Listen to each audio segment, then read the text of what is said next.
Hello, and welcome back to another episode of Disco Elysium. I'm World Undone, and I am somewhat pleased with how our campaign has been going. The first day, I felt like there was a lot of stuff I could have been doing better. The second day has been going swimmingly well. And we passed a very important check, which meant that we found out what is most likely the actual cause of death, which turns out, spoiler alert, was not hanging at all. So now we get the chance to have Kim abandon us, and we can take care of some stuff behind his back. Now, in this campaign, at the very least, I haven't been hiding anything from Kim. Even my memory troubles, I've just been like, yeah, Kim, help me out here. I got seriously nothing. So I'm going to keep Kim around because there's a few things that I need to take care of. First, I need to see, I think her name is Joyce Messier, and let her know about, oh, actually, I need to talk to the lorry drivers too. Maybe the racist lorry driver would be more willing to talk to me once I don't have Kim, for racist reasons. And I want to confront the... Are they called the Hardy Boys? That would be very silly.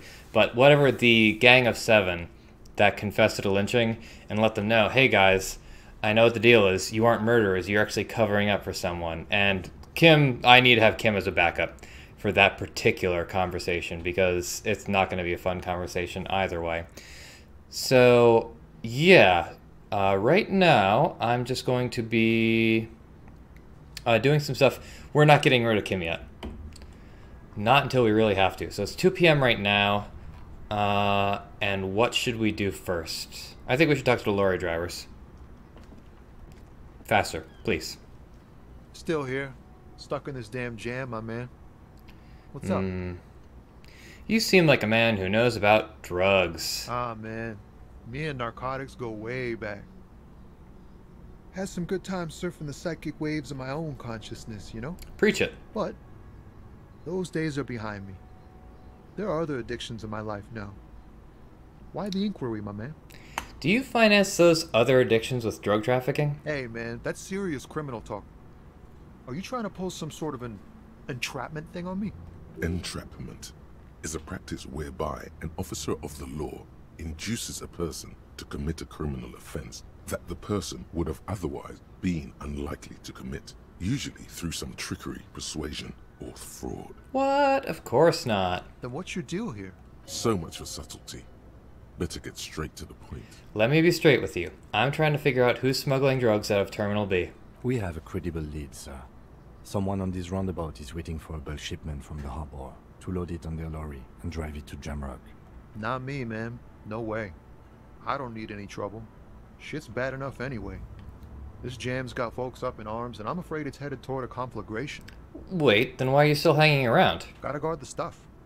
Bosses don't look kindly on missing cargo, and it gives me time to work on my rhymes. Alright, and your fresh beats, perhaps? A rhymesmith. This is quite credible. It goes with its cadence and way of speaking. And it helps that he was singing his took us off when we first started talking to him. So who do you think could be conducting the drug trade then? Look, man, I try to stay away from the criminal underbelly of Revachol. I'm a guest here. You really need to find another man to probe with those questions. It's not a lie. It's something else. Impossible to say what at this point, but there's something in him. Some trepidation. Well, it's a very low chance, but we've been getting lucky. Your best Not this time. verse. You don't even have a Oh, bad no. verse in here. Just tumbleweed and liquor stains. Wait, no. What are you doing? I have no other choices. Okay. She broke me. She fucking broke me. That's brutal, man. But you know, time will... No, stop. He's already mortified. No, Tommy, these are my rhymes. Listen. That's, Oh, God. In the name of God, what are you doing? It's not real, guys. It's not my actual thoughts. It's a poem. Yeah, I get that, and it's cool, but... Oh, God. Yeah, I get it. These are your rhymes. They're from your life. Doesn't matter if they're robust, they're honest. So, Thanks, man. Okay, yeah, no, I try to read everything, but some of them are quite cringeworthy, and I also don't like swearing too much when I'm recording. Yes. And I also thank you for stopping. We have a drug investigation to return to. How about we do that? Okay, excellent. So that actually means we can try this check again, and my empathy is really high, so... In his Beautiful. eyes, an unfamiliar longing. Flecks of brown and gold. Familiar? How? It's hard to say. His gaze wanders southwest, down the street that goes beyond the horizon. Alright, what's in the southwest? Excuse me? He emerges from... Oh, I apparently said that out loud. Hell, I get longing. I felt something similar since I woke up. Man, I don't know what to say. Not much anyone can do. There's no helping in absence, you know? Oh, I know. I miss my family. They're all I have. My wife, second kid on the way, waiting all the way in Diora. And here I am stuck in this shit, so far from home. Diora? Diora of the Seven Seas. It's on the other end of Le Caillou, pretty much. On another island called Laurentide, off mainland. We've got a little place there. Can almost hear my kid laugh when it snows. Aw, tragic. What's it like to miss someone? What's it like? Good. And bad. An ache that brings you joy. I think of them a lot. I dream up these silly scenarios in great detail of living with them. It comforts me. What about you, Cop Man? You missing someone? Buddy, you have no idea. Is that what it is? This feeling? No, it's scarier than that. You're pursued by a hunter, smelling of apricots and sorrow, and the past. I miss someone, but I don't know who it is. I feel for you, my friend. It's bad enough to know who you miss. Missing like that doesn't feel like it has much of an upside. But, thanks for this. It's nice to talk to someone, and I know it wasn't easy to ask. I hope you find your way through your own troubles. Alright, well, I don't think he's been trafficking drugs, however. Here, let me unequip my pry bar at the very least. Oh, that gives me more empathy. That's good to know. So, head over here, please. There is a little old lady around here who just might fit the bill for our drug trafficker. Here you are. The woman still has her eyes fixed on the photograph in her hands. In the background, the radio plays. If you want her attention, you may need to be more forceful. Where am I? Oh, Who are you? I did not expect that to work. Like a magician recalling a subject from hypnosis, you've jolted her back to reality. The smile on her face has disappeared, replaced by the wary aspect of a cornered beast. I was actually hoping you could tell me that. Never mind. I remember now. I'm still stuck in that traffic jam in the 50s. She adds with contempt. What's so bad about the 50s? The men have small jaws and everything is made out of plastic. Why do you need plastic when you can make the world out of amber? Alright, where else would you be then? Back in Mefka, during the time of the revolution. The sidewalks and cafes are filled with young people. I was on my way to see a new Boyadero picture starring Gabriel Buendero. So she may be Spanish, but yeah, Spanish is... We have no idea what countries actually speak Spanish in this universe. Until you came along, that is. The look she gives you is accusatory. Who's Gabriel Buenguero? This is Gabriel Buendero. She shows you the photograph in the lavish amber frame. A strikingly handsome man looks straight at you, his head crowned with a wide brim hat. His hair is dark as an oil slick, and his jaw the most perfectly chiseled thing you've ever seen. This man's got a hold over her, even 50 years later. You can feel it. He was the biggest star of his day. Girls used to faint in the aisles of cinema whenever he came on the screen. And schoolboys used to memorize all of his lines. She leans back, savoring the world she's conjured up. So I take it you were in Mesk when you were young. Someone was. She nods as though her meaning were perfectly clear. Are these not your memories? They are someone's memories, boy. What difference does it make if it's me or not? They're beautiful. That is all that matters. Beautiful and true. And they will win. They're coming for this, you know? All of this. She seems to derive some bitter pleasure from this strange thought, as if the past will one day wipe the present away, like a tidal wave approaching. Right. I have some other questions for you. Police questions. Why not, Harife? It's not like I have anything better to do in this hellhole. She settles back against the railing of her motor lorry. Behind her, mountains of memorabilia, photos, and knickknacks line the dashboard. There's something off about this woman. Tell her to show you the soles of her boots. Maybe she was at the hanging somehow. Could be. Show me the soles of your boots. Now what do you want with an old woman's boots, Sheriff? It's for important police business, ma'am. I'm starting to think you should let me get back to Gabriel Buenguerro. You are no Gabriel. Yeah, well, no one is. She's wearing sturdy worker's boots, made of black leather. Buckles run across. The sole is also made of leather. Now the other one, please. Just before Gabriel, it was the coronation of Franco Negro. Now, there was a real man.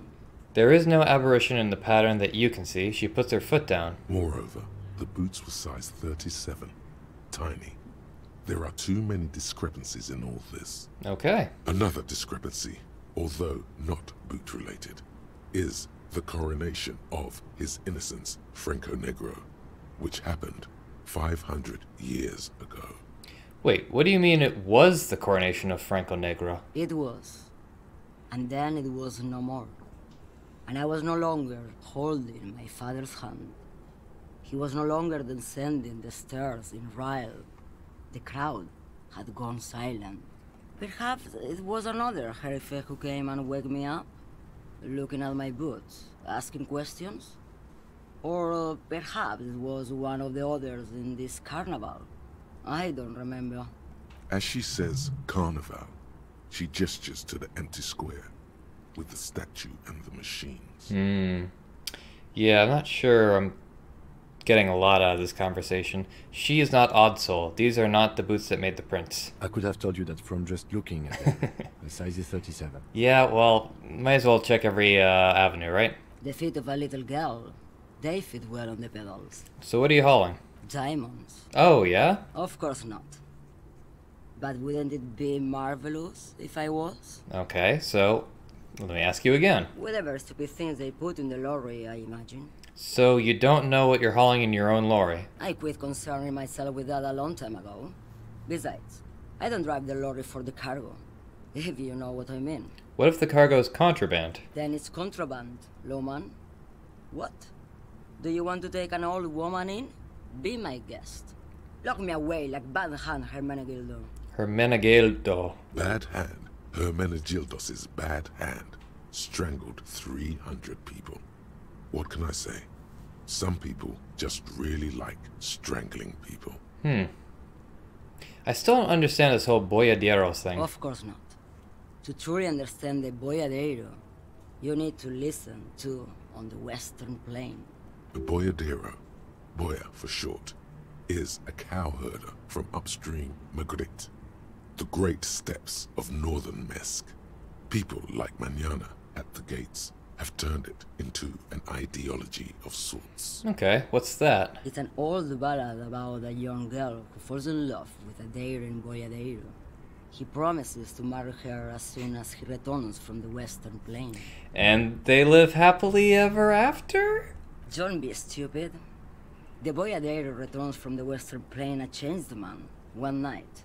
As he and his beloved are out walking along the river Margaret, she pleads with him to give up his riding and settle down. So he gives up his riding and settles down, right? No. The boyadero strangles his beloved and throws her body in the Margaret. Then he rides off, because the Western Plain is calling to him. That's not where I thought that was going. You have to understand. A true boyadero needs a whole horizon to himself. He can't be tied down by man or woman. His beloved was selfish. She didn't know what it meant to love a boyadero. I don't know if I agree with this woman. What if To truly love a boyadero is to float lifeless downstream. Alright, this is all very poetic. Before I came, you seemed away. She's just a distracted old woman. We should maybe let her get back to her things. Kim, we're cops. So he doesn't think she's a smuggler. Oh, I see. You hear that, Lowman? I don't think your partner likes you spending too much time with me. Wait, why is that, Lieutenant? Jealousy is not attractive. Nothing. I just don't think she's connected to anything. He's worried, but not for her. For you. What is it about this woman? If she's not connected to anything? I wonder, should you drive a lorry if you get like that? Oh, don't worry about me. I'm one of the best camioners around. I drive routes no one else will. What routes? Lomonosov's Land, Utachnaya Zemlya, the Western Plain. She nods and closes her eyes again, letting her mind submerge. The Transcatolia Magistral. You for 1A. Adestradas do Mirador. All the good ones. The deep trenches. Where the bluebirds fly. She opens her eyes again and shudders. I'm something of an expert in blacking out. You should take better care of yourself. You're right, Lowman. I'm the one who should take my health more seriously. Thank you for looking out for me. Look, do as I say, not as I do. A correct appraisal. You're quite shabby. I'm getting Is that better. all you woke me up to say? You seem like a woman who knows a thing or two about drugs. What do I need drugs for, Lowman? What I see, what I feel. The great adversary. No drugs can compare. The adversary? Yes. There is a protagonista and an adversario. I am on the side of the adversary. There's no coming back from that hole. I wonder if protagonista is a real word in Spanish. Those epithets are familiar somehow. The great adversary. The great unrest. That's not really what I was getting at. Then what were you getting at? This line of questioning is going nowhere. Try harder.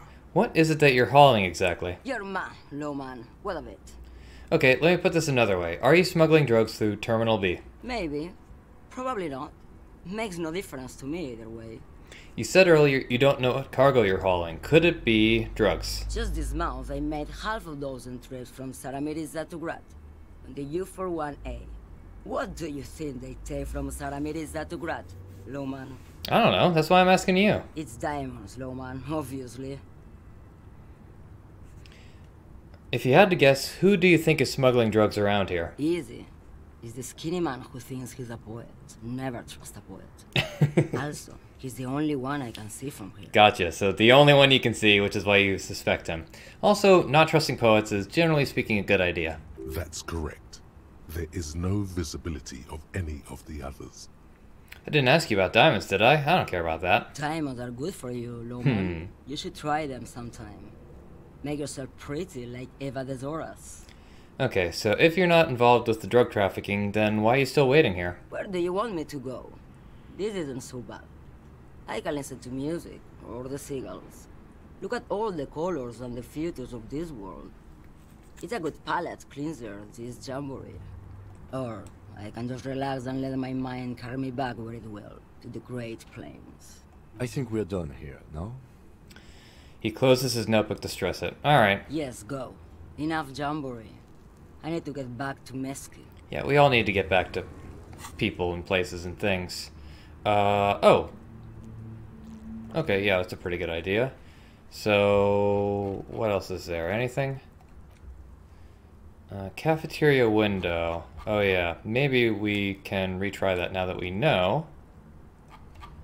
This is really annoying. Okay. Alright. So, anyone else over here? No, I don't think so.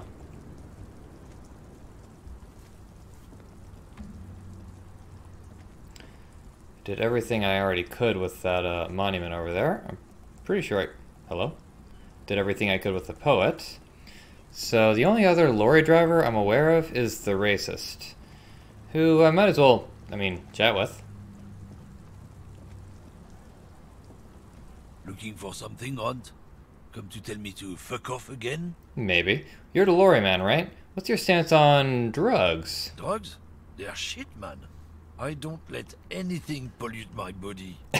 He says, as he takes a long drag on his cigarette. Why not? You know where that shit comes from? Sarah Miriza, Safre, Ilmara. They take the money from our local junkies here and then use it to outcompete us in the manufacturing sector. They know they can't beat us in a fair fight, so they have to get us to weaken ourselves somehow. It's racial sabotage, racial economic sabotage. Hold on, but they make alcohol in Ilmara too. I was told they do. I don't go for that foreign piss. Proper booze is made in Mundi. Or sometimes, I like a dram of that Yugograd vodka. Koikos and worse much, but they do no booze. Yeah, that's about racists for you. They're like, oh yeah, no, I hate them, but I like their food. So I take it you're not smuggling drugs out of Martinez. Not in, not out. I'll never betray the purity of my tribe. So you're telling us that you don't know anything about drug smuggling through Terminal B? I don't know shit. And if I did, I wouldn't tell you. He puffs on a cigarette. Then what are you still hanging around here for? Most other camionneurs have left. What do you think? I can't leave the lorry unguarded.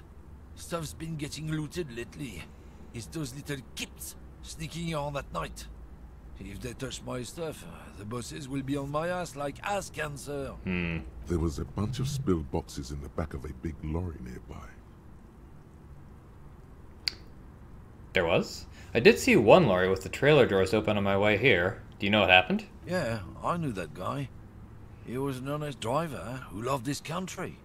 We were having a good debate about genetics at the Wheeling and Rags when some kip boys smashed his lock and took damn near everything. Lost his fucking job over it. Since he left, I haven't had anyone to talk to. Serves him right. It's a fucking travesty is what it is. Well, you're probably gonna blame the Spanish woman or something. If it's not you, then who's running drugs through Terminal B? Isn't it obvious? Fucking Sealang, that beady-eyed South Samaran. His little side business is a scam. I wouldn't be surprised if he was peddling drugs as well. Who's that? He's a Samaran guy who likes to pretend he's some kind of businessman. Really, he's just selling his employer stuff. Stuff he stole after he broke the seals on his Humanox lorry. So, is he the speaker guy? Where do I find him? Just follow the smell. It smells like apricot and oil when you're nearby. The lorry man lets out a raspy croak at his own sense of humor. Yes, yes. Where is he? Looks like I offended your partner there. Too bad. Sealang's usually a little bit south of here, near the canal. You can't miss him. Just watch yourselves. Right. His tribe are natural liars. It's in their blood. He's your man, all right. 100%. Well, you might not be wrong, but even though your whole deal is horrible. I wouldn't be so sure about it. Not until we've heard what Sealang himself has to say. Guess we need to pay C. Lang a visit then. Guess so.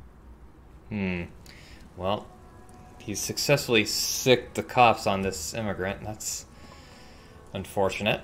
But before I go down and visit him, I'm going to go back to the Whirling in Rags, and I'm going to get rid of this notification here. Boy, we have 6 skills. So I'm going to actually use this thing here. I'm going to get rid of this thought. Which one is it? Learning cap for perception. That's not such a bad one, honestly. I could just unlock a new thing here.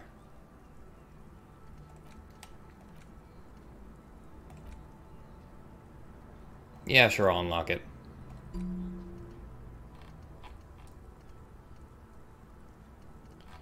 Wait, where's my thing here?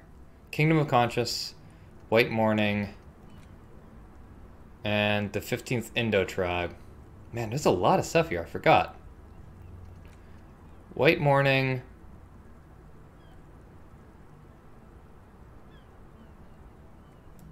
I don't know. Yeah, this one, I don't care about Half-Light. But I've been working on centrism this whole time, so I might as well internalize it. Do my best.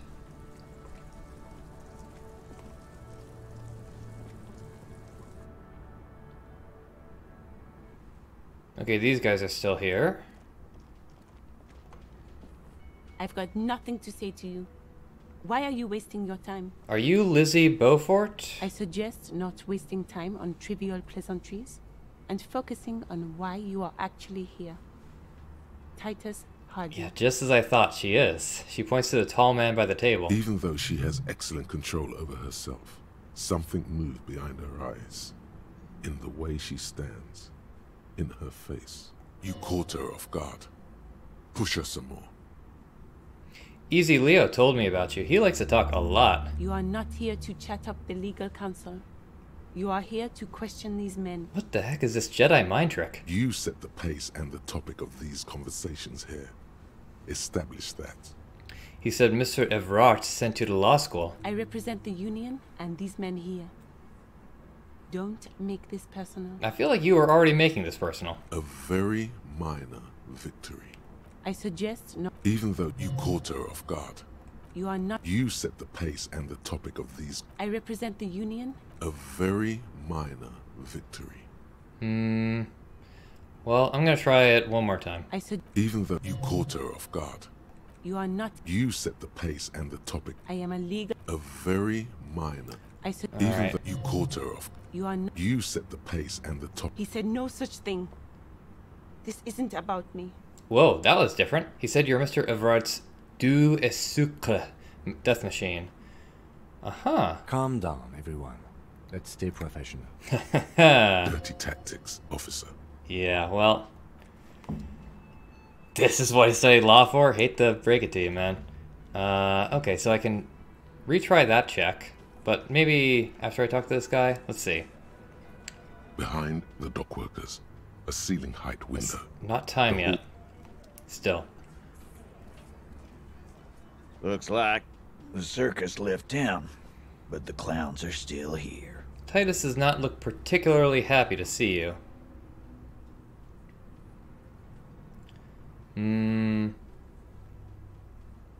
Wonder if we can establish authority easier. I want to talk about the hanging again. Again, just get the dead guy's autograph, since you're his biggest fan. Oh yeah, me and him go way back. Good one, Titus. Okay, how does a bullet in his head factor into this? Huh? A sip of beer makes the surprise go down easier. There was a bullet in the dead man's brain. Why was it there if you hanged him? How the fuck do I know? Anyone could have shot him. Target practice, maybe. Another sip. He's tight-lipped suddenly. This line of questioning is over. You got the cause of death already? Hanging. If there's any post-mortem trauma, it's your problem. This will not turn into a cross-examination. Why the heck not? About fucking time. You still haven't explained the bullet I found in the hangman's head. You still on about that bullet? A bullet in a hangman's head. You're right, Copper. That is mighty curious. Indeed. Mighty. How did it get there? The lieutenant is fixed on Titus. Well, there are so many bullets in the world, and so many heads. I guess it's only logical. At some point, one of them bullets had to end up in one of them heads. It's bound to happen again, you know? Just statistically speaking, of course. Right. I'm gonna ask you again. Why was this in the victim's head? Wow! He's got it in a real evidence bag and all! Why don't you go home and log it into evidence? These men have told you what happened. I think the hanging was a cover-up for the shooting. You know what I think? I think he was shot in the head as a kid, and his brain grew around the bullet. Around the bullet, man. That's a good one. Oh, it's not so good. They're only pretending to enjoy this. Beneath the act, they don't like you knowing this. Well, too bad. Did you guys shoot him? Shit! I probably did shoot him. I was drunk last night. You guys know me when I'm drunk. Yeah, that means they didn't. Yeah, Glenn likes to shoot his guns when he's drunk. Better hope he stays sober. No, he meant before he was hanged. Did you shoot him before you hanged him? Before? After? During? This is getting ridiculous. They told you what happened. Stop wasting your time. Oh, don't worry. We'll figure this out sooner or later. Never been worried. it in my life, lawman. He crosses his hairy arms, having forgotten his beer for a moment. It's not like you blew it wide open, but there's a little crack in there, somewhere. Let's try to establish authority. Establish authority, yes. Authority. Feverish thoughts race through your mind. Okay, first you tell me someone's been raped, then you don't say who. That's bullshit. The only thing keeping this town from going... I'm the only thing keeping this town from going to hell. That's it? That's all I got? Did you already try the gun thing? I hear the gun thing is excellent and has great results. I highly doubt that's true. You're probably right. The others are only there for filler, to make the gun thing pop. Alright, we'll try number 2. And what exactly is it you've been doing that's so goddamn special? Shitting yourself in front of us. Going around, harassing kids on the street. Kids who've done nothing wrong. All the while talking racist shit. Don't think we aren't watching, fascia. People here trust us. We're getting complaints. Fascia. That's short for fascist. I haven't said anything racist. Of course you have. You've been calling people kipped left and right, inciting race violence in my town. Callie said they've been trying to set up a race rally, whatever the fuck that means. Trying to get the kips out of Revachol before the economy goes to shit. I'm not a racist, just look at my partner. Sure there is. Callie said they're bulk purchasing confetti. Ribbons too. And loudspeakers. And fireworks. Callie works at the carnival shop, you see? Get the fuck out of here, you racist carny. There'll be no race rally in my town. What happened? We got absolutely wiped. Let's go before it gets worse. Yeah, What's fine. going on? Are you racist now? Is the rally real? Please don't set up any rally. It'll make you look awful. I'm gonna leave. Alright. Jeez Louise. Okay, I wonder if I can look at that window yet. Behind the dockworkers, a ceiling-height window. The hawthorn branches scrape the glass like bony fingers. Well, that's not something I wanted to see. I might have to cut this out.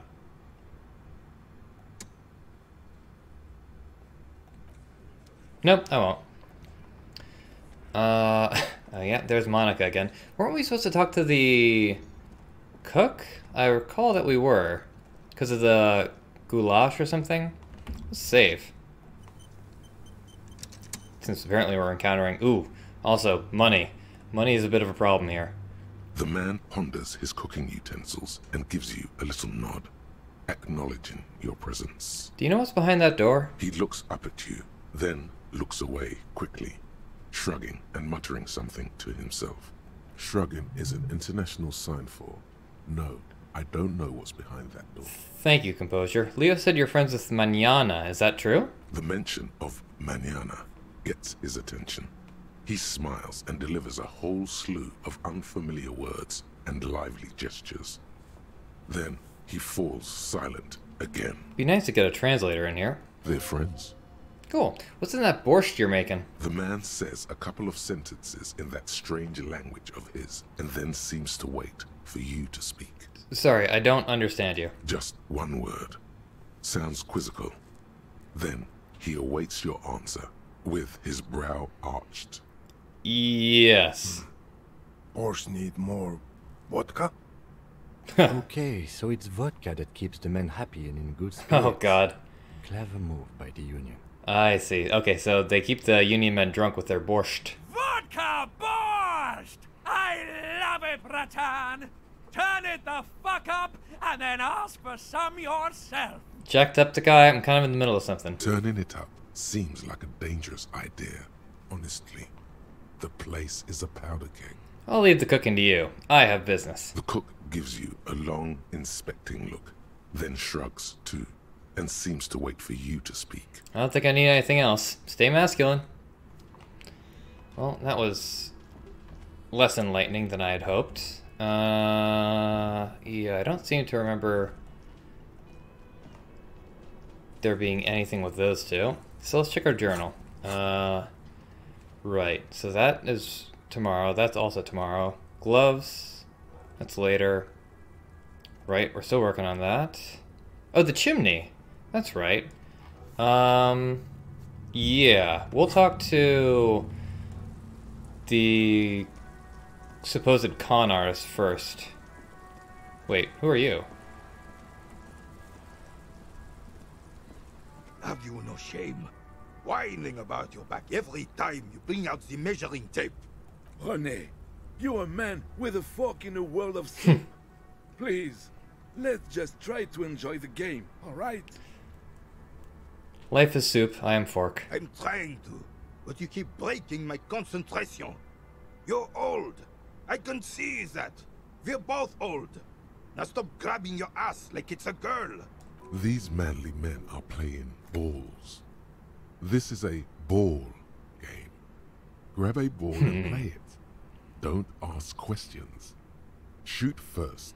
Ask questions never. Hard to believe this is a success. Shouldn't I ask what game it is first? No, you got this. There's the ball. You're the game. Ooh, that's not so good.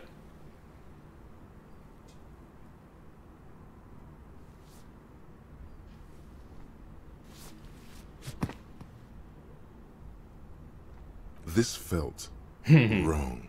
Wrong like oh my god. Touching your sister's breast. You threw your sister's breast. Could you phrase that a little better? Mon Dieu! Good job, officer. That was an excellent throw. Hold on, why does it feel so wrong? Your muscle memory knew what to do and went for it. But there were gaps. It felt like you were going for a thrust or a lunge. There was definitely gonna be jumping. Maybe you scored a point, but this is a fiasco. I thought something way more spectacular would happen. What are you talking about? You just executed a pretty much perfect pétanque throw. His tone is full of admiration. Okay, Gaston. How are you ever going to get the officer's shit off your nose, Gaston? Or even climb out of his ass? Perfect throw? Well, I still feel defeated. Probably because those rooster pants are squeezing you senseless. Whatever happened to practical, durable, Revachol made? Now, what can I do for you?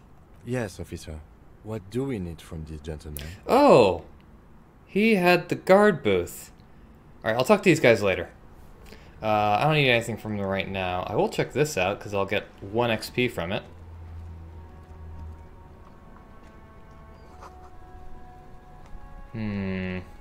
Someone new here. That's sketchy.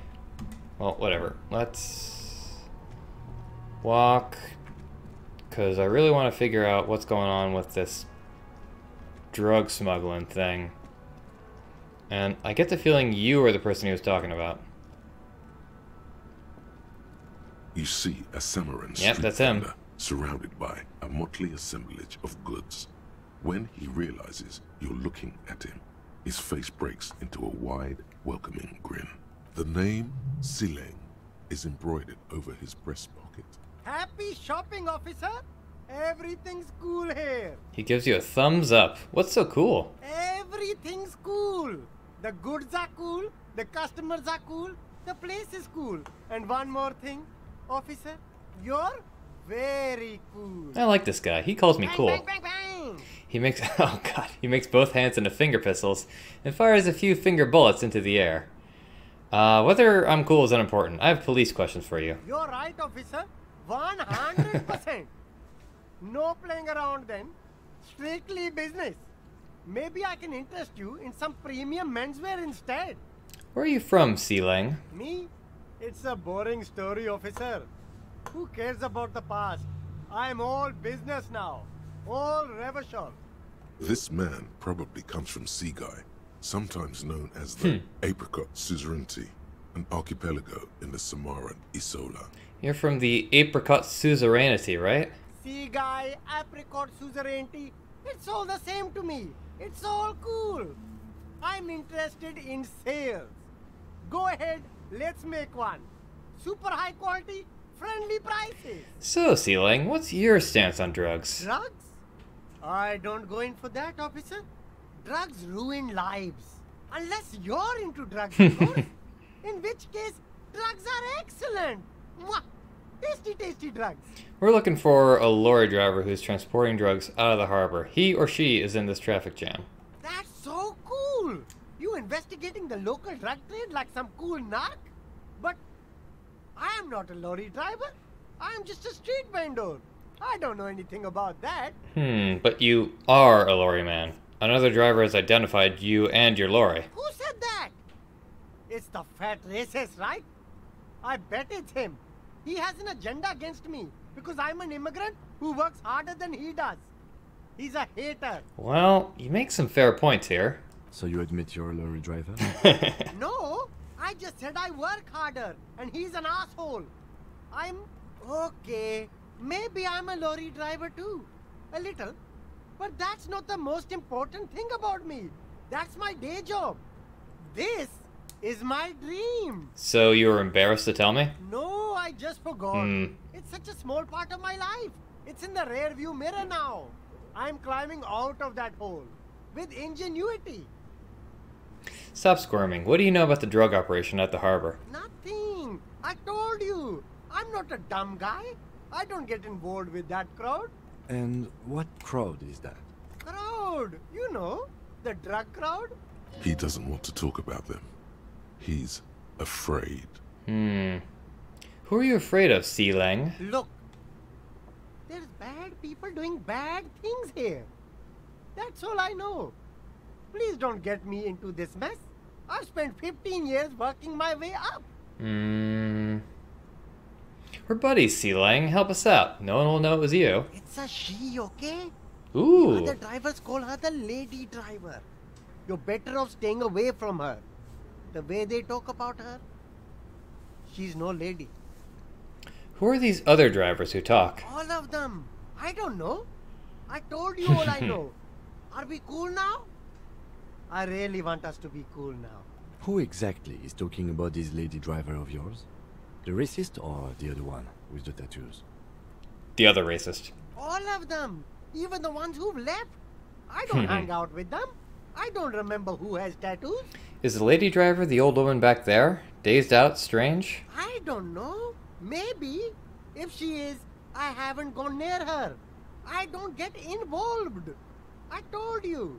It could be. She was strange. Indeed. Okay, we're cool now. All right.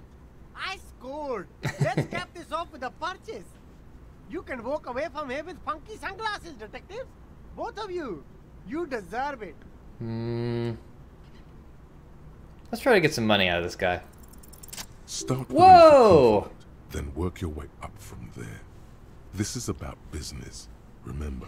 Hey, you seem like a really successful entrepreneur. Would you like to support a member of the local police force? Oh, okay. But why, officer? After all this mess, the broken seals, lying to you, come on. Think of it as an investment. An investment? What kind of investment? Invest into me not telling your employer about your operation here. Ha! That! You drive a hard bargain, officer. I respect that. Okay. What's it going to cost me? Be reasonable. 10 real. Sounds like a fair Hey! deal. Fantastic. Corruption. It's just like bus or seagull. A kid watching out of a window describing things going by. He doesn't like it too much, but what do you do? Kim was defending corruption earlier. I'll look around, thanks.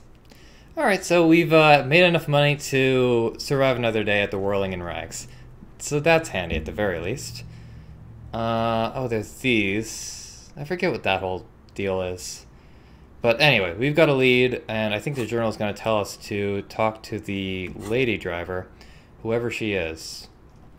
We only know of one lady driver, and she's all the way back here. Wait, where is she? Where'd she go? Here she is.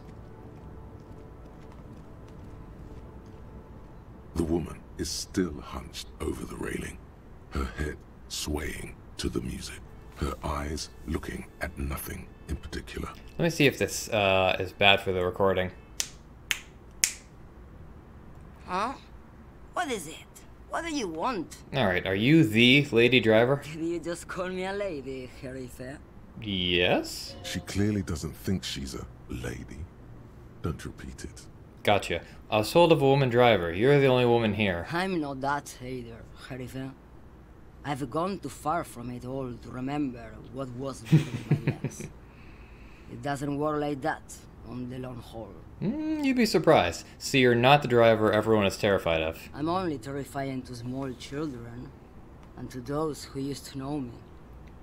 Why are you scary to people who used to know you? Because they can no longer recognize the person I once was. You said long haul. That's... The big ones, the trucks. There's no women and men there. It's all just...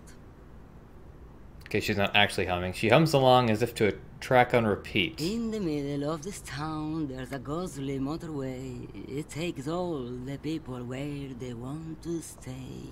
In the background, a quiet song seeps from her cabin into the air.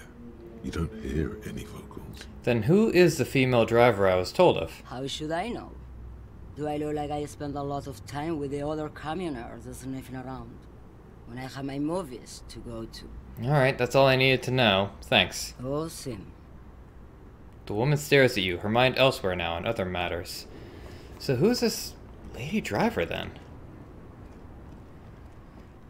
Maybe Gart will know. I'd really prefer not to ask him, but I'm kinda out of options. Or maybe the scab will know?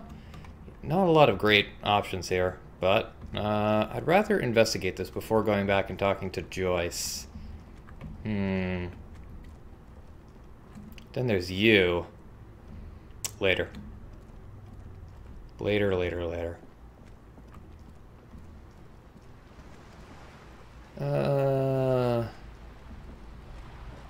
Yeah, I'm just heading towards Joyce. So we'll go to the Whirling in Rags, check out what's happening over there. Don't think the lawyer is going to be very much help. Maybe this guy will. Looks like the circus left town, but the clowns are still here. Titus does not look particularly happy to see you. Well, the feeling's mutual, buddy. It takes a while to actually talk to Titus because we gotta wait for this bloody cutscene to start and finish. How about you? I've got nothing to say to you. Don't think it's a cryptozoologist's wife. That would be quite the twist. Can I help you? Gart, I saw another thing at the Whirling. Another thing. Great. Yes. Got the 20 real? I do. Good. You got the room for the night, but remember, you'll need another 20 real tomorrow.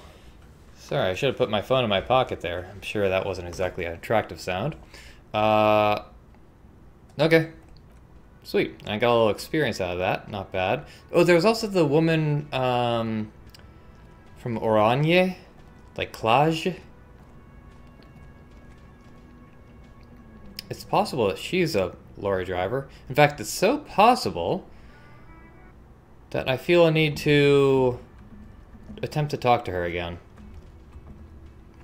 Last time I saw her, she was hanging out on the roof. We'll see if we can get up there.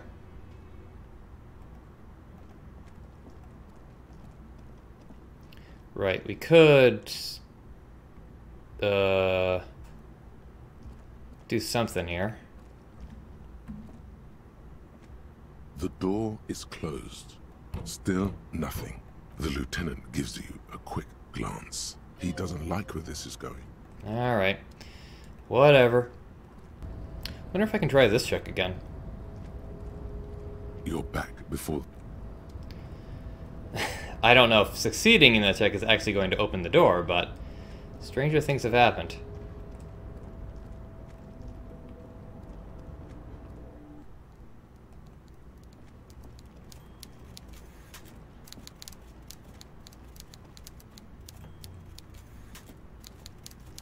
Mr. Dubois, a pleasure as always. You don't have to sit down this time, since you've already sat on that chair. Yeah, I've already gone through the ringer. What's in that container that's outside your office? My dear Harry, there are literally millions of containers in this harbor. I couldn't possibly remember what's in all of them. There's something special about it. It was attached to the Kvalson crane. Harry, you smooth-talking son of a bitch. Time is a precious resource, and I don't have enough of it to count containers with you. Smooth talking. Maybe that's the way to go about opening the container. You should at least try convincing it. See you soon, Debardeur. Just kidding, but not too much. Gotcha. Alright, well, I think the check is probably open now.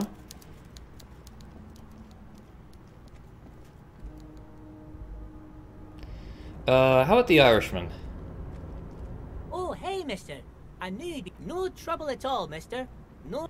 See, they're trying to play off Leo as this person, like, oh man, this guy just chats way too much. Everyone's, you know, so annoyed by how talkative he is. But, like, I hope the game developers realize that everyone is incredibly talkative in this game. You're back before the cargo container. Its drawer has not lessened since you were last here. Didn't actually unlock the check. Interesting. Well, there is one thing that I needed to do. And that's retry the chimney check. Now, the chimney, I remember where the chimney is, fortunately.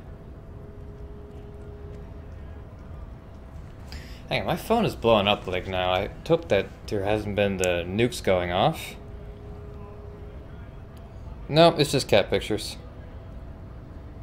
And assorted other pictures. Nothing risque. Alright, physical instrument. So let's check out our clothes, see what we can equip and unequip. So physical instrument, nothing is giving us a bonus or a malice.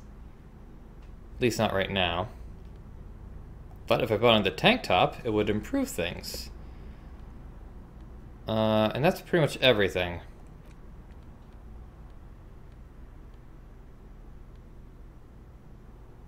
Gotcha. Oh, and there's some stuff to interact with too. Like the fractured bullet.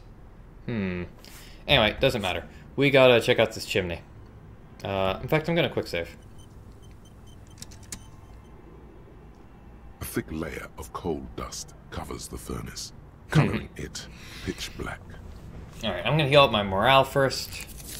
And apparently I get a bonus to this because I kicked the furnace, which really screwed up my health before.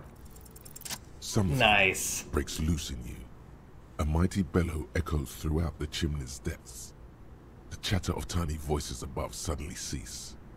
Then... Hello? Oh, that's very creepy in my headphones. You hear a woman's voice answer. You've awakened the entity. I summon the ghost of this doomed commercial area. Answer me, spirit. Hello? Did you say anything?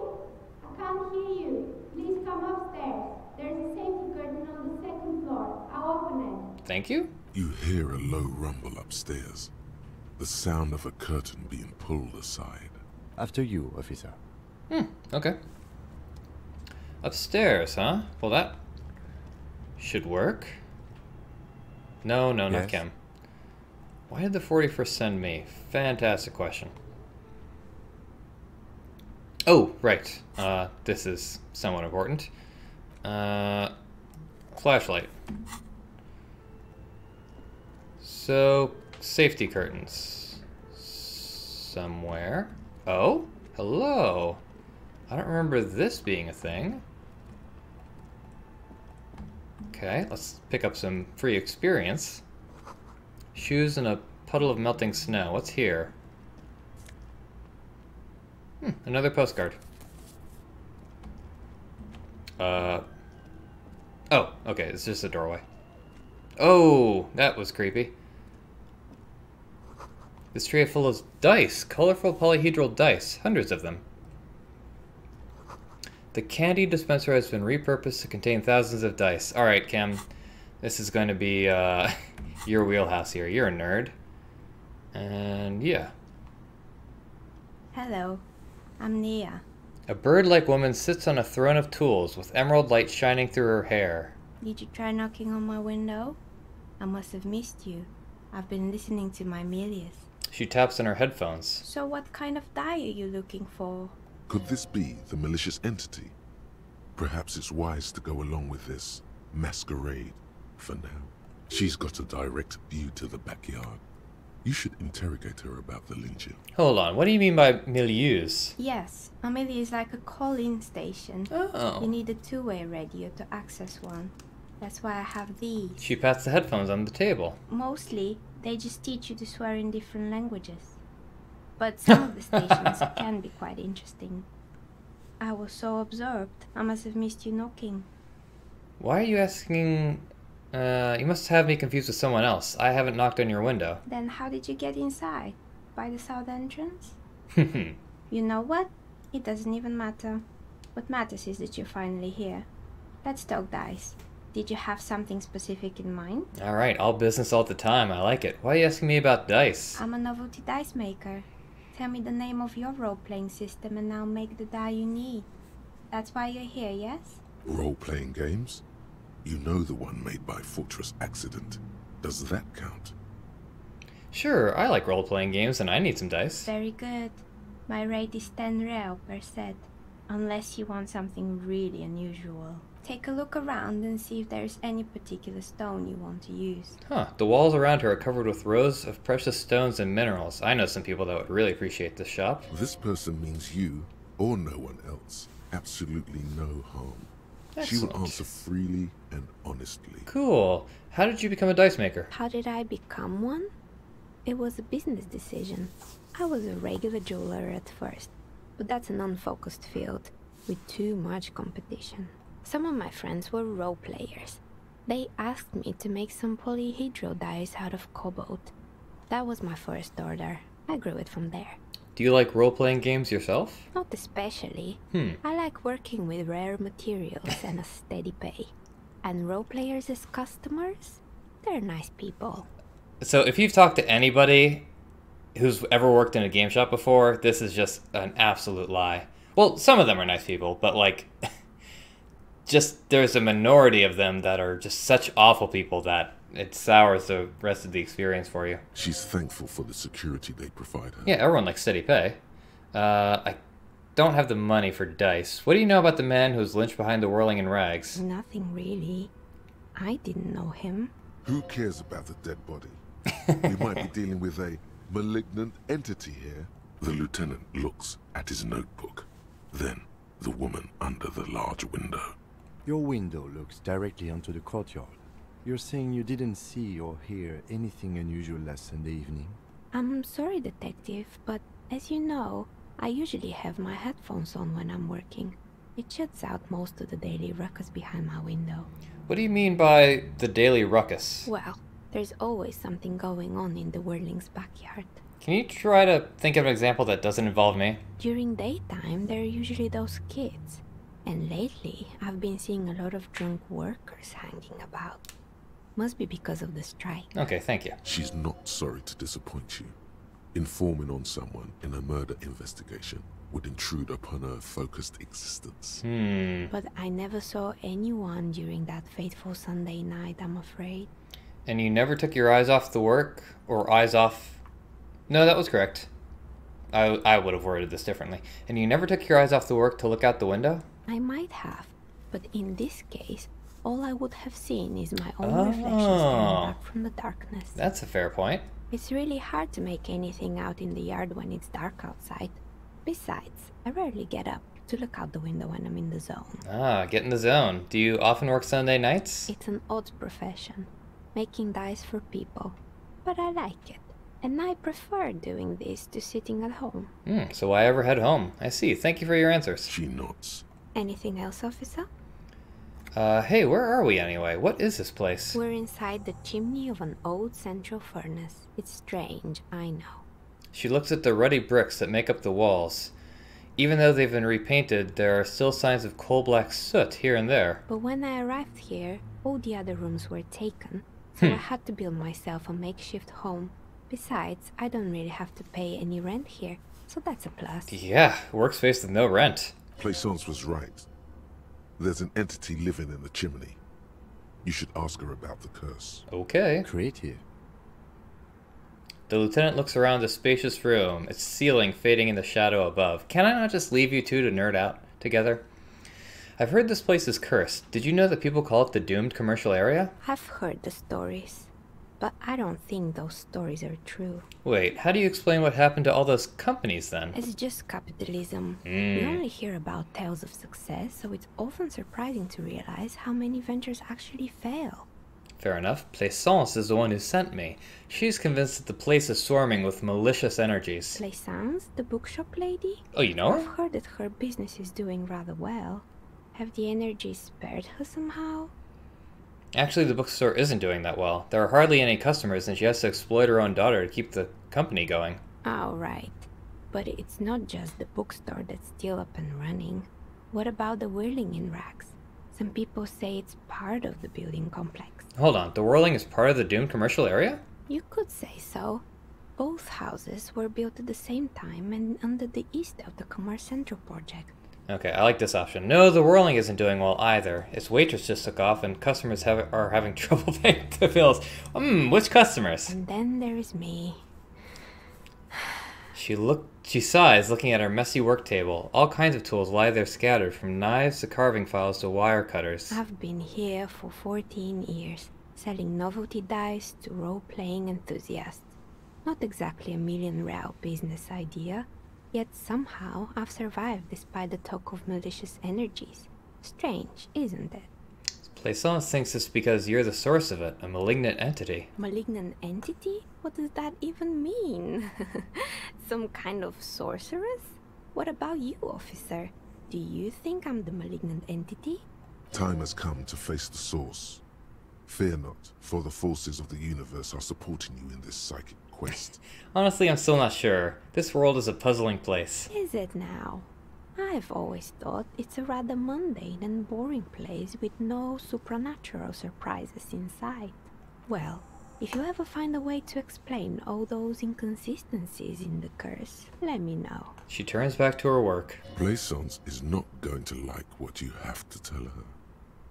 Oh, Shivers. Hang on, I have something for Shivers, I think. And I'm wearing it.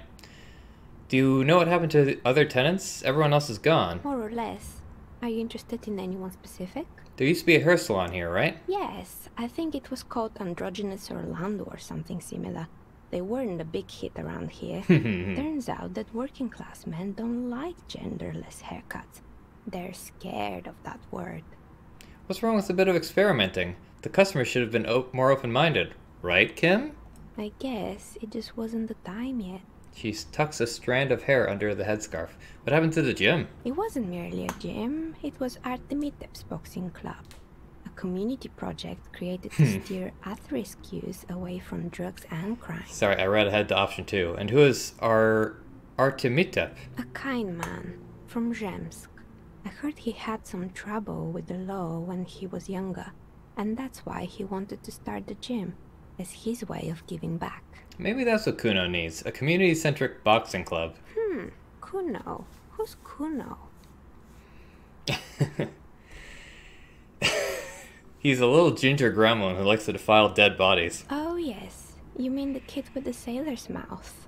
Yes, I've heard him yelling profanities in the backyard. She looks out of the window. It's oddly quiet there at the moment. I think it would take more than a gym to help that kid. Judging from the kids I've met so far, it didn't really work, huh? It didn't. If anything, it made the youth situation in Martinez even worse. At some point, someone started a rumor that the punching bag downstairs was full of amphetamines. Eventually, the coalition took away the funding and the club went bankrupt. This was a few years ago. It's gotten much more peaceful around the plaza ever since. What's up with the broken windows? Oh, this one's a mess. There used to be a company that promised to repair windows 24 hours a day. What could go wrong with this one, right? Turns out, the business was actually set up as a front for an illicit group that was producing snuff milias.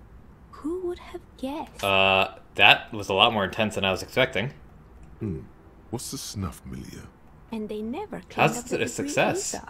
Now it's just littering the hallway and I have no idea how to get rid of it on my own. Cool. Yeah, very cool about the debris. But what's a snuff milieu? It's a sub-Rosa radio station that broadcasts real murders with real victims. Some people pay good money to get off on it. Yikes. Don't worry, the ICP has a separate division that deals exclusively with unlicensed sub-Roses. This isn't our problem. Good luck with that. It's not easy catching those perpetrators. Then she lets the thought go. Did someone here make stuffed animals? I saw mounts lying around. You mean Mr. Fabron, the taxidermist? No, he mostly just did drugs. Oh, that's a shame. Anything else? I found creepy mannequins. There used to be a fashion atelier here, but I have forgotten the head designer's name. They were doing well for a couple of years, until the insect rights activists came. I didn't know insects had any rights, or activists. Yeah, the atelier didn't know it either. They produced a certain collection that used chitin among the materials. Apparently chitin is made in the Occident, where it's extracted from beetle wings. I gotta say, I've seen that word used before. I had no idea it was pronounced chitin. So, I think it's actually... This flashlight thing is getting really distracting. And you know how all kinds of political movements are big in the Occident. The activists shut down the biggest chitin supplier, which of course caused the price to skyrocket. And, naturally, all the most fashionable tastemakers refused to be seen in chitin from then on. The atelier went bankrupt before they could finish the collection. But insects don't have any brains or feelings. Actually, insects do have brains. But yes, I understand what you're saying. I think the protesters took it a little too far. As she shifts around, you notice several dead flies on the windowsill in front of her. Legs up. They're not moving. Yeah, you're hoping the insect activists don't come for you next. Anything else? What's with the rotor blades and skis? They were made by a company called Slipstream. After they pivoted from making rotor blades to skis, their chief executive took off on vacation with all their money.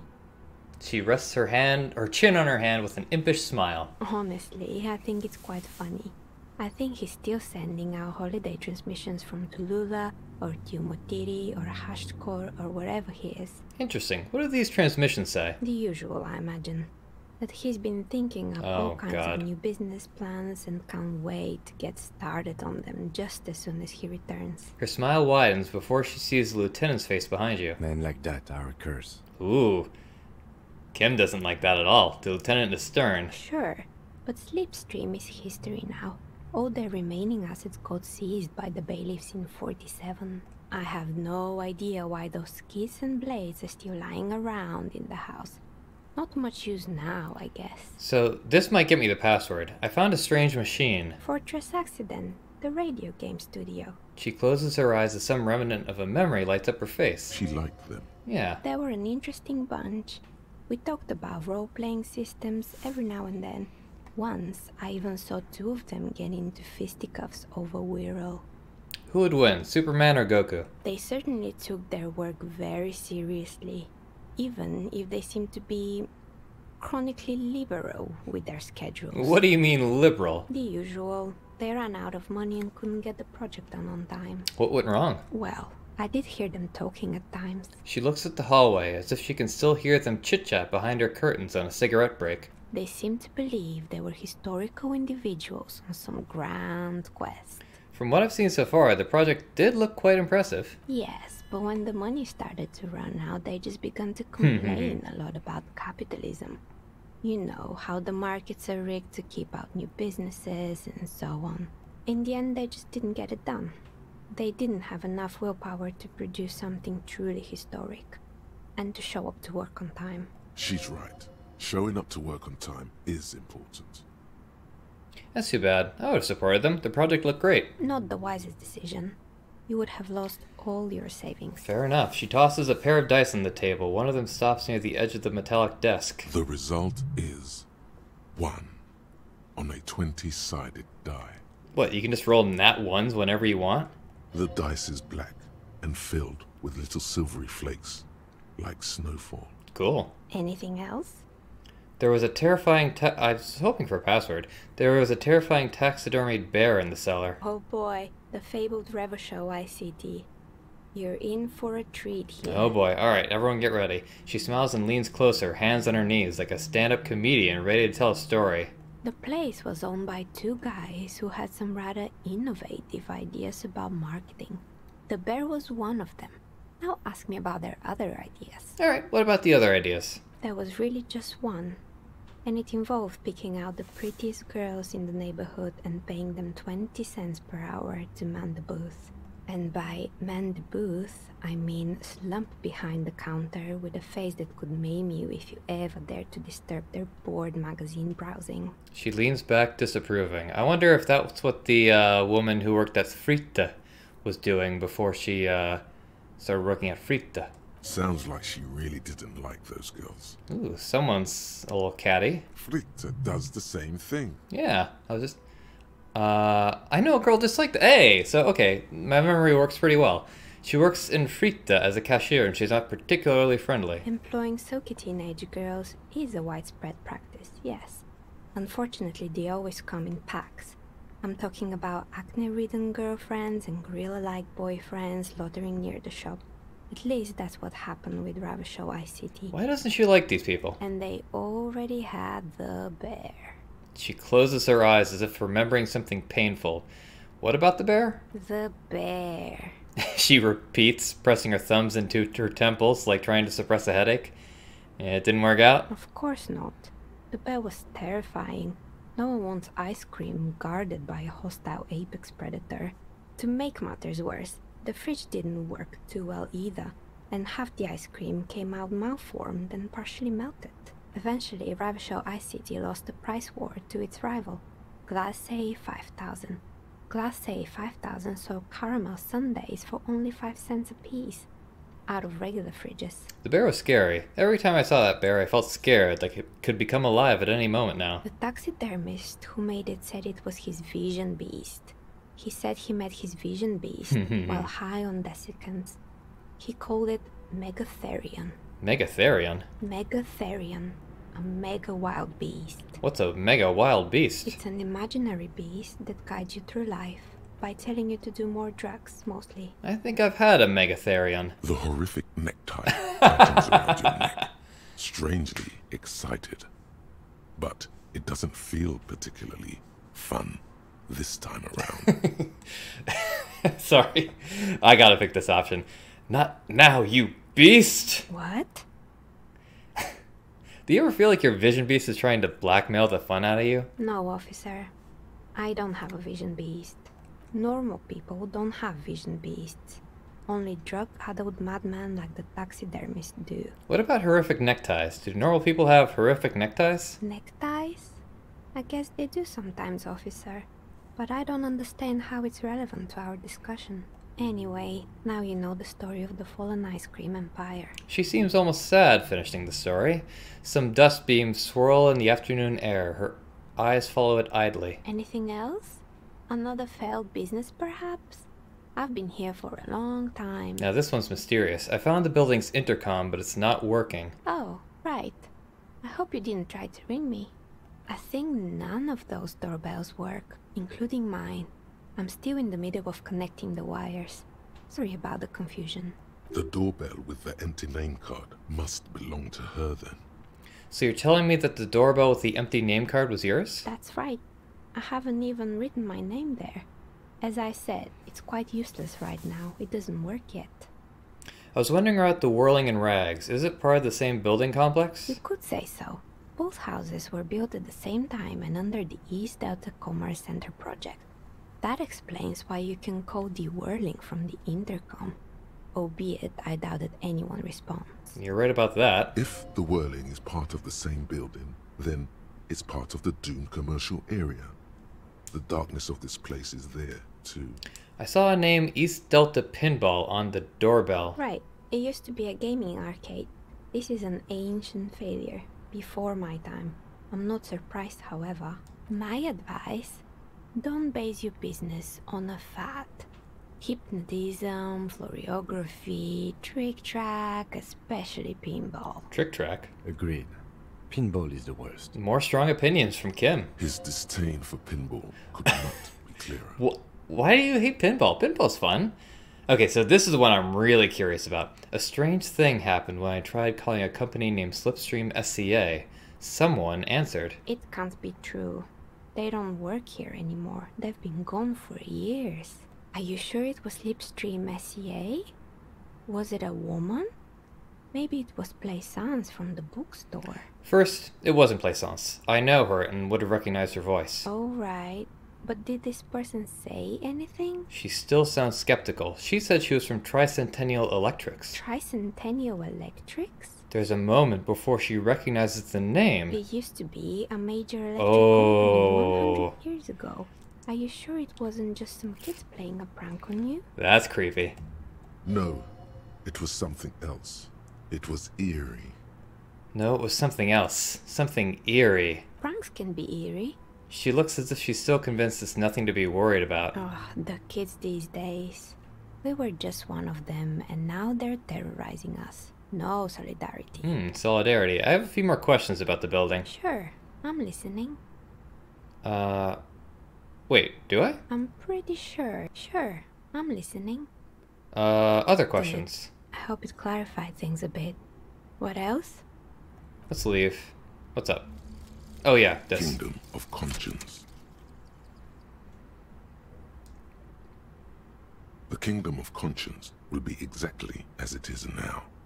Moralists don't really have beliefs. Sometimes they stumble on one, like on a child's toy left on the carpet.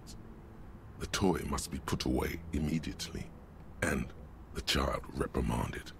Centrism isn't change, not even incremental change. It is control over yourself and the world. Exercise it. Look up at the sky, at the dark shapes of the coalition airships hanging there. Ask yourself, is there something sinister in moralism? And then answer, no. God is in his heaven. Everything is normal on Earth. Alright, so what about the bonuses? Moralist dialogue options heal +1 morale. That's quite nice. And this is quite nice too, because I think this gives me a lot more morale whenever I upgrade Volition. Logic ain't bad either. Alright, so fair enough. Now journal. So what is this? Report back to Plaisance. Yeah, that should be easy enough. And this... how is my experience? Oh, it's at 0. That's fine. Was there something I was gonna do? I kind of want to try out that intercom again, because it feels pretty haunted, I gotta say. Now... No, nothing here. I still don't have that password. I'm guessing the password is inside the ice fridge, which I still don't think I can open. So there's a man browsing outside the bookstore, attempting to talk to him. Wait, wasn't he wearing something else? Must be in my imagination. Let's quick save, just for fun. Ooh, what's this? Old sports magazines tucked away in a dark corner. Did that give me an XP? Yeah, it did. Okay, it works. The system works. You're alive and well. Don't keep me waiting now. What's in there? In that dark sarcophagus? The dark sarcophagus. Yes, yes. How was it?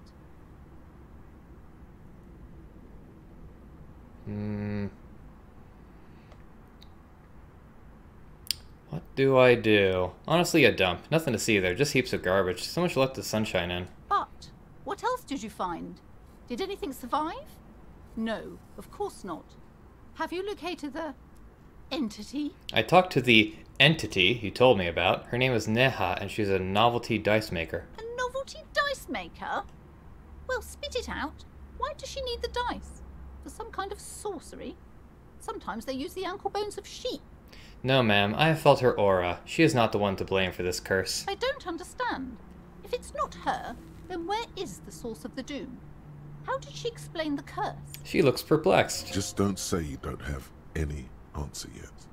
The uncertainty is killing her. You've come this far. You know how to end it. There is an entity behind the entity.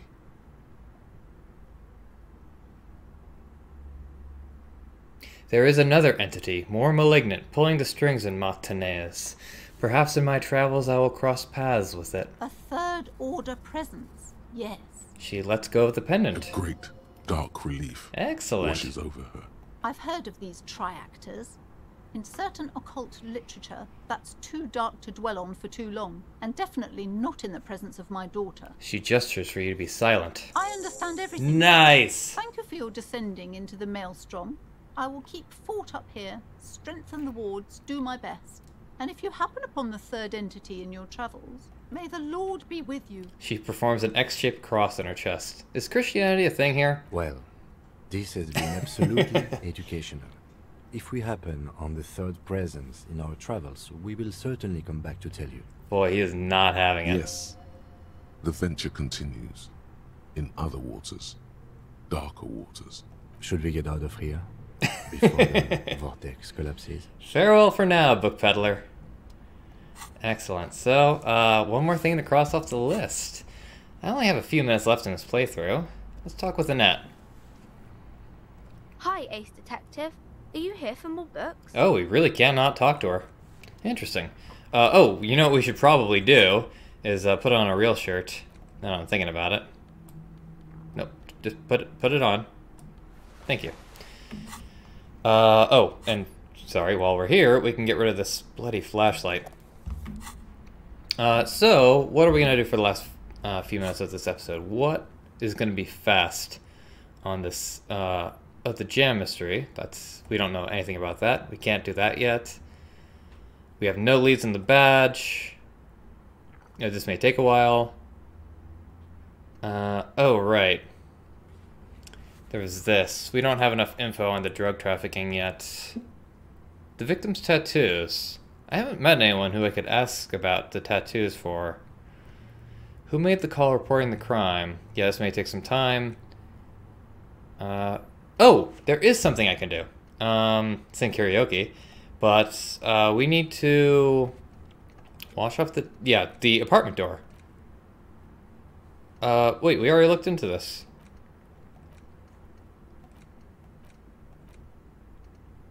And we can also send Kim away. Don't think we need him around. I want him around, but he's got his life to lead. I can talk to you later. Now, what's up next? God, I was just talking about what I was going to do. Right, the apartment building. Should be... Might have to go around. In fact, I'm almost certain we have to go around.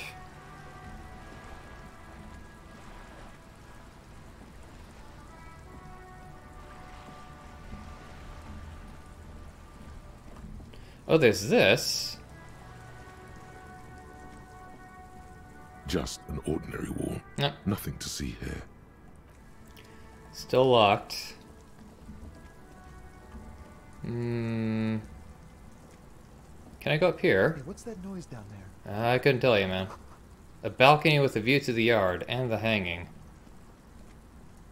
There must be another way into the building. Oh my god. I don't know why the game does that. I'm so sorry, everyone. Wait. Where am I going? It's been a week and now they show up? Oh. What's up here? Orange bum hat. Okay. Yeah, I got you. Is it you? This must be it. The basement door is weather-worn. The copper nails holding the upholstery in place have turned green from sea air, and there's a knocker shaped like a lion's head. Let's press our ear against the door. The door is slick with rain. You don't hear any movement inside. In fact, it's oddly silent in the yard around you. No birds chirp. Let's quick save, just in case we die. The door to the weasel's den, guarded by the lion head knocker. Both have seen better days. Let's knock carefully. You knock silently. The upholstery muffles the sound. No response comes from the apartment. I guess no one is in. The lieutenant looks uncomfortable. Lieutenant, what is your opinion of this task we're undertaking? Let's be honest. This isn't what I joined the RCM for, but every day tells you something new about yourself.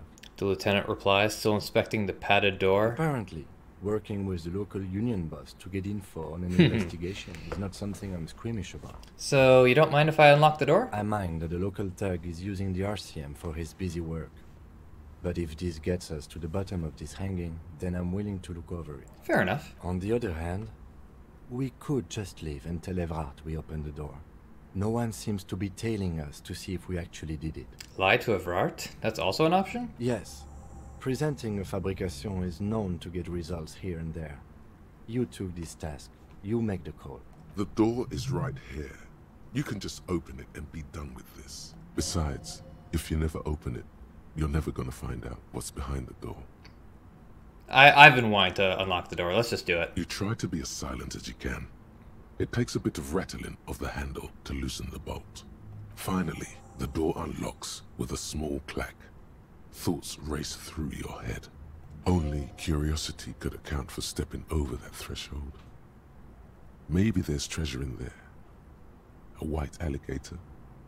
A fountain of quicksilver. Okay.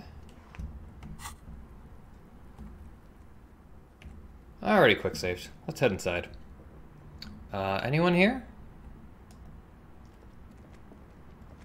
A row of mugs sits on the shelf. Each one depicts a human figure. A dark-skinned woman grinning amidst mysterious symbols. A broad-shouldered man shoveling potatoes, and others. Let's tap on the mugs. A little ring. Though cheerful, the images on the ceramic make you vaguely uncomfortable. The images betray a lack of interest in human beings.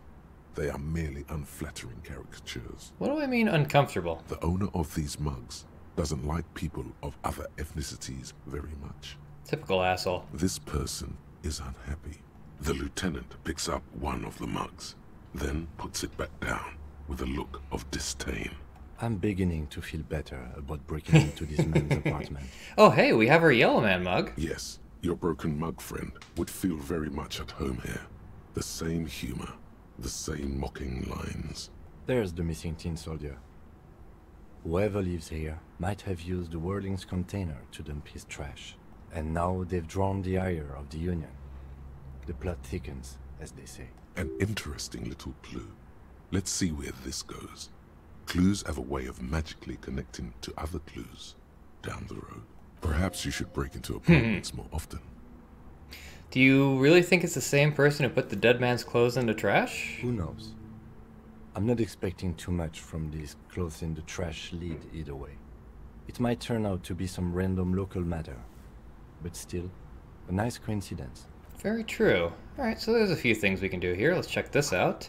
Whoever lives here admires fair-haired fantasy heroes with big muscles.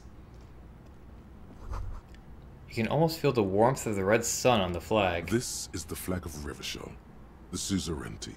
What's with the sun? This isn't just one sun, but there are little suns dancing around the big sun. This is the sevenfold sun miracle. What's the sevenfold sun miracle? It's an optical atmospheric anomaly the first settlers saw. Happens in cold weather.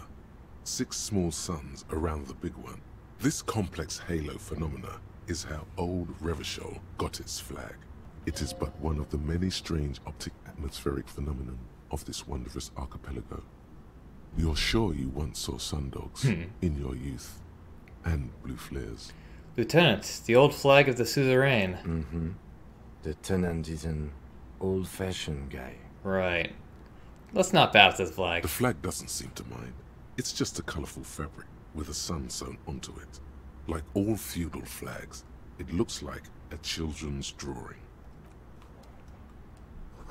A book titled The Hidden World of Walking Sticks lies open. Here's... oh, wait. So we could head into this room. And I think we will head into this room next episode.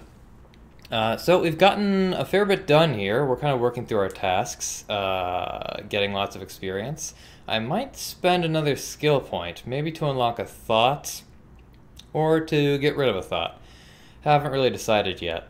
But either way, that's something I can do in the next episode. My name is World Undone. Thanks so much for taking the time to watch this episode, and I'll see you in the next one. Take care.